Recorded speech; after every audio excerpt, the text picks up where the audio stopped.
Good day, everyone. My name is Leezbel Joy P. Maliksi from QDOP 4-1, and today I will be presenting my report on the study titled Prevalence of Dry Eye Disease in a Community in Baguio City.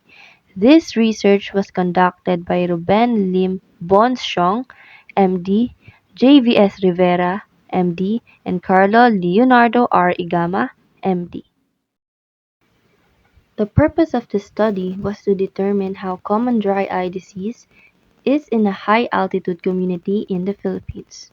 The research was conducted in Barangay Luwalhate, Baguio City from March 2019 to September 2022 using a cross-sectional study design and a convenience sampling. The evaluation of dry eye disease included symptom questionnaires, ocular surface disease index, scoring, slit lamp examination, fluorescein tear breakup time measurement, ocular surface staining, and Schirmer's tests. The results show the prevalence rate of 41 among 272 participants with a higher occurrence in females with 60% compared to males with 40%. The mean age of participants with dry eye disease was significantly lower, with 43.0 plus or minus 17.6 years than those without dry eye disease, with a p-value of less than 0.001. Additionally, 82% of participants cited digital device use as a major exacerbating factor. The conclusion drawn from the study is that dry eye disease is more prevalent in high altitude areas, and prolonged screen time is a significant risk factor. The most common type observed was evaporative dry eye with 88.3%. Moving on with the descriptive statistics, which help summarize and describe the characteristics of data collected.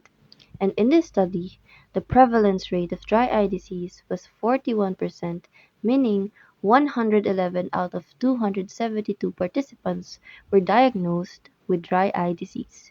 Among those diagnosed, 60% were female and 40% were male. The mean age of individuals with dry eye disease was 43.0 plus or minus 17.6 years, while those without had a mean age of 51.8 plus or minus 16.6 years. The OSDI scores were with dry eye disease 27.2 plus or minus 6.8, without dry eye disease 10.7 plus or minus 6.4. The TBAT measurement results were with dry eye disease 4.2 plus or minus 1.4 seconds, without dry eye disease 10.6 plus or minus 2.8 seconds.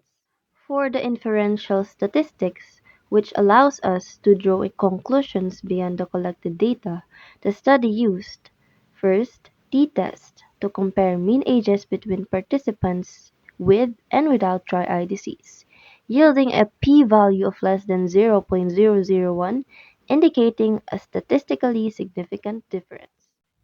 Second is chi-square test to assess associations between dry eye disease and risk factors, revealing, first, no significant relationship between sex and dry eye status, p equals 0.52. Second, a significant association between hypertension and dry eye status, p equals 0.02, suggesting hypertension may be a risk factor for dry eye disease. And here is the data gathered and their classifications. For the qualitative data, we have sex, which includes male and female. Second, the type of dry eye disease, which includes evaporative and mixed. For the quantitative data, we have discrete, which includes number of participants diagnosed with dry eye disease and frequency of symptoms.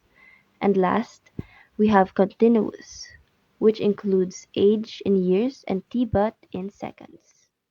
Moving on with the statistical tools used, we have first parametric test, which includes t-test, and it was used to apply to compare mean ages and continuous variables such as OSDI scores and TBAT.